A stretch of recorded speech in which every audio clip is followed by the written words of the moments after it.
Hello, everyone. This is a brief summary of Act 1 for Arms and Demand, a play that has been written by Bernard Shaw, part of his early writing of the Pleasant Plays. And this is a video is going to be presented by me, Dr. Marwa Ghazi Mohammed from the University of Baghdad College of Education for Women. So it is only meant to help the students in having a brief summary of what we are going to have in Act 1 with shedding light on the main points. If you want to give a title, one of the good titles for Act 1, it would be a satirical exploration of romanticism and war. And actually, it is always this, clash in Arms and Demand. This is a clash between the romantic views and realistic views, whether of war and love. Setting, we have Bulgaria. It is Bulgaria, November, actually it is late November 1885. Basically, or particularly, Raina Bedchamber's location. A lady Bedchamber is in a small town near the Dragoman Pass. The room decor is half rich Bulgarian, half Viennese, highlighting a clash between the local tradition and the Western influence.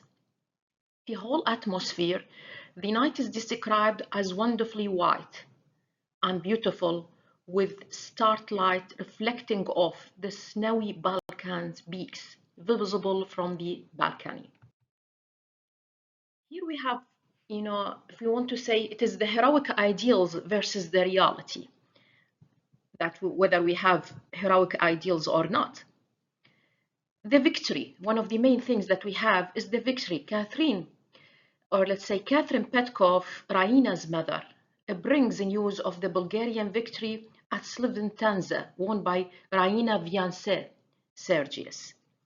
He is the hero of the hour, as she says.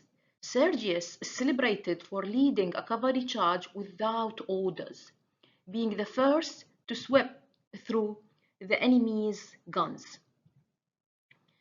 And here we have Raina's doubts, as she admits she previously doubted if their heroic ideals and patriotism were real or just inspired by reading poets just like Byron and Pushkin. The fugitive entrance. This is the main event that we have it in Act 1. The fugitive among the street bring a Serbian officer, later revealed to be Swiss, climb into Raina's room through the window. A deplorable light. Unlike the handsome officer in the portrait, this man is bespattered with mud, blood, and snow. And we have, he came after having the survival instinct. He threatens Raina with a pistol, explaining that while some believe soldiers should be fearless, the duty of a soldier is to live as long as possible. As he is shocking Raina, who was making fun by telling him, some soldiers I know are afraid to die. And he corrects him, all of them, my dear lady, all of them. She is still holding, the heroic ideals, thinking that the hero is not supposed to be afraid of death, while this fugitive assures her that it is our duty to live as long as we can. The Cream Soldier. This is the title that we will see that Raina is going to give him, for a certain reason, far away from her idealistic views of the hero. A professional perspective. The man reveals he's a professional Swiss soldier who joins the Serbian army simply because it was the nearest.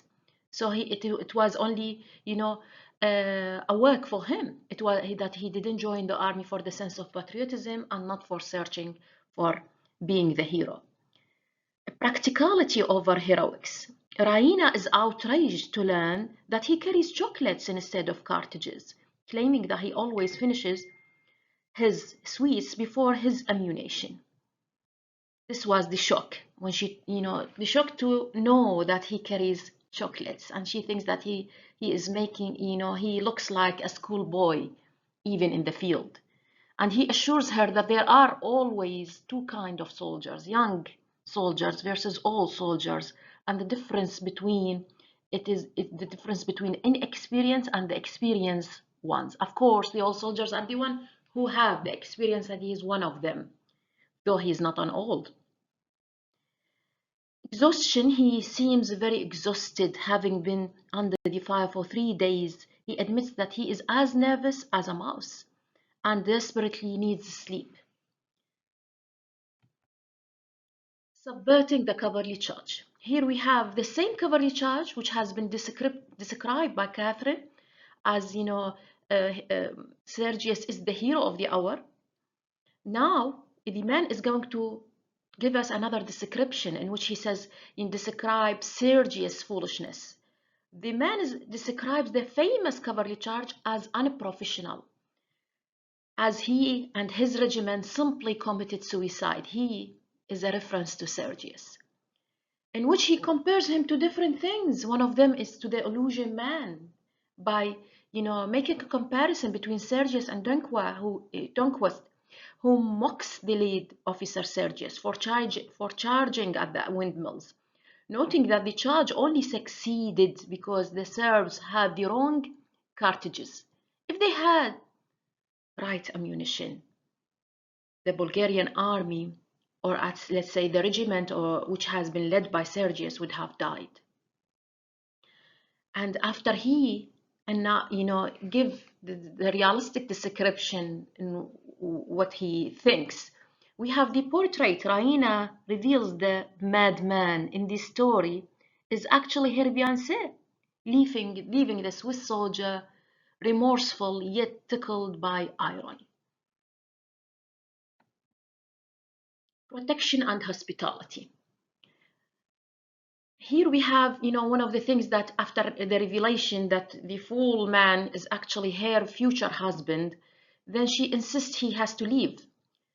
And when she notices that he would never leave and he prefer to ask the other officers to come and catch him because he's so much tired and exhausted, then she turns to hospitality. Raina, compassion. Despite her initial disdain, Raina is disarmed by pity for the man's exhaustion. And here she is, showing the Petkov's pride. She boasts that she is a Petkov belonging to the richest family in the country with the only private library in Bulgaria. And he is going to be treated as a sacred guest. Drawing on the opera of Ernani, she mentions this opera. She offers him the hospitality of her house, pledging his safety with her hand.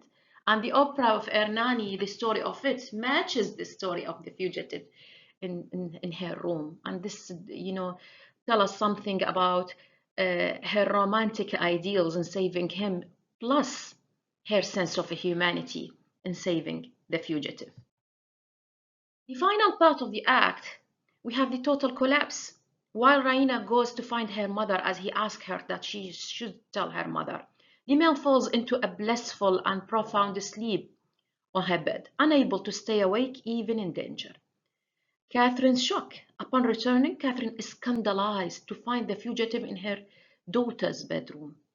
And the turning point for Catherine, of course, and even for Raina, and for the audience, as we see that Raina defends the man, calling him a poor dear, who is simply worn out, making the beginning of her shift in perspective regarding the heroic man. And this was the end of the act. Thanks a lot for your listening. I hope that this video is going to be, benefit for you whenever you want to have a summary of Act 1. Thank you.